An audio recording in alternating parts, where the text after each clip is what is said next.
Kumain ako sa Yabo ng 2 set meals pero for the price of 1. So it's meal number 2. Number 2.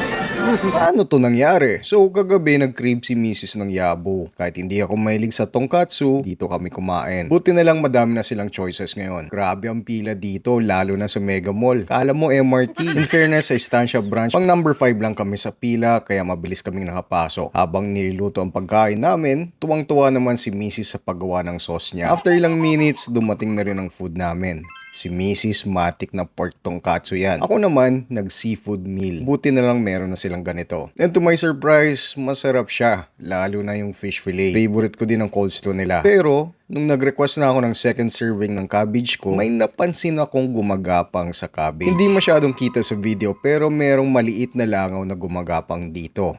Tinawag ko kagad ang waiter para palitan ang cabbage ko. Hindi naman kasi tayo maselan at malayo naman ito sa ulam ko. Pero nag-insist sila na palitan na lang daw ang buong plate ko. Kaya yun, nagkaroon tayo ng bagong set meal. Kaya napasabak tayo sa round 2. Gusto ko lang i-commend ang ganitong klaseng customer service. Sana ganito kayo lahat sa mga customers nyo. Good job, Yabo!